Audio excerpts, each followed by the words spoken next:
கொடுங்கள், அல்லாவிற்கு வாக்கு கொடுங்கள். நாம் அவனை நோக்கி செல்ல எண்ணம் வைத்தால் போதும் போதும், அல்லாஹ் நம்மை ஏற்றுக்கொள்வான். யா அல்லாஹ், வர தயாராகிறேன், போதும்.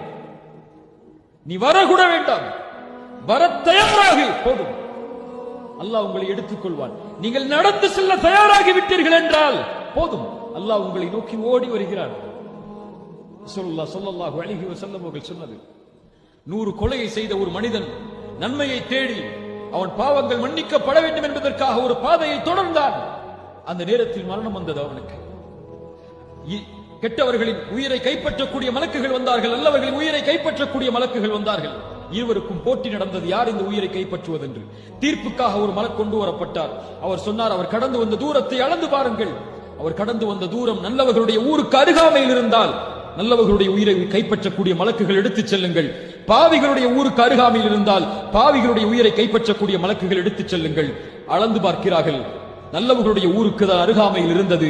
நல்லவர்களுடைய உயிரை கைப்பற்றக்கூடிய மலக்குகள் எடுத்துச் சென்றார்கள். ஆனால் இயற்கை அது அல்ல,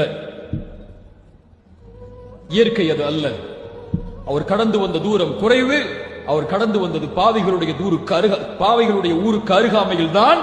ஆனால் அல்லாஹ் அந்த பூமிக்கு கட்டளையிட்டான், 100 கொலை செய்து திரும்பி வரக்கூடிய அந்த மனிதன் தன்னை நோக்கி வர வேண்டும் என்பதற்காக பூமியை குறைத்துக் கொள்ளும் மூலத்தை, பூமியை உன் தூரத்தை நீட்டிக்கொள் என்று அவருடைய உயிர் நல்லவர்களுடைய ஊருக்கு அருகாமையில் வந்தது என்று அல்லாஹ்வுடைய தூதர் ஸல்லல்லாஹு அலைஹி வஸல்லம் சொன்னார்கள்.